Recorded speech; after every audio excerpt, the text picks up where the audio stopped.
back to my channel. In today's video, we're going to do my favorite books of 2019. I decided to go with 6 of these books, and they are in no particular order. However, I went with 6 over 12 because I felt 12 was too many, and 6 is a nice smooth spot.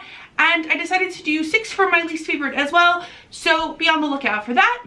With that being said, let's get started. First up is The Right Swipe by Alicia Rye. This is about a woman who revolutionized the dating world with her app, and she basically is trying to acquire another app, and the new spokesperson for that app is someone who she had a one-night stand with using her own app she had created. And basically, I ended up loving this story because I felt that the romance in this book perfectly weaves together with the plot elements that are relevant to the story, and it has wonderful chemistry involved, and I felt that this book deserved a spot in my favorites of the year. Next is The Other Honeymooners by Christina Lauren. This is my favorite Christina Lauren to date, and that really says something because their books are a hit or miss for me, and I absolutely loved this one. This one is about a woman whose twin is getting married, and basically her and the groom's brother are the only two that don't eat the seafood buffet, and so they are basically told to go on the honeymoon that cannot be refunded, and so they do, and it's enemies to lovers because of a misunderstanding, and it is wonderful. And this one was my favorite. It's one of my favorite romances that I read this year, though apparently this list is going to be mostly romance now that I'm looking back on it. But it was a very romance heavy year for me, and I'm okay with that. Next up is The Wicked King and Queen of Nothing by Holly Black. I read both of these for the first time this year, and I felt like it was unfair to pick one over the other, especially since I gave both of these 5 stars. So I figured I would just squeeze one extra book in this one.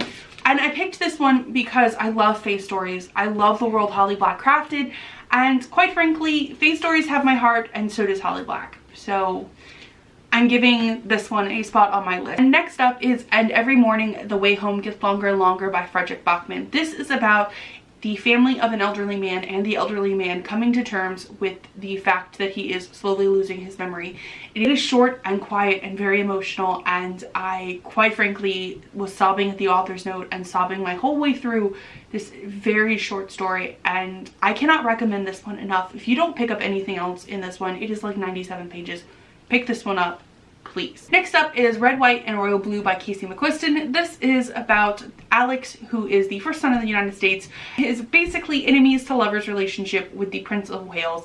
And I absolutely love this story, and I felt how Alex felt when he was coming out and coming to terms with, you know, his sexuality, and I felt that deep in my soul. And this book is on this list because it is the alternate United States history that you want, and the coming to terms with your sexuality that it's nice that you want to see. And I absolutely loved this story, and I definitely probably will add this to my books I want to reread every year roster. Probably might be my secret favorite, I'm not sure, is The Bromance Book Club by Lisa K. Adams.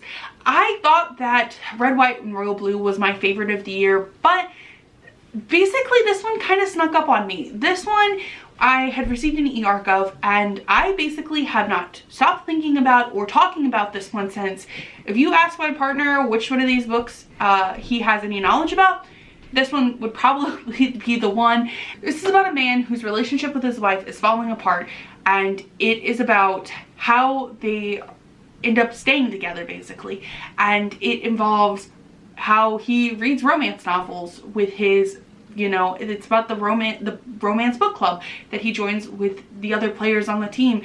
And this book is cheesy at times, but it's unabashedly a romance book about romance books, and I love it with my whole heart and soul. And this one is like my sneaky, like, wasn't expecting it to become like my favorite, but it became my favorite.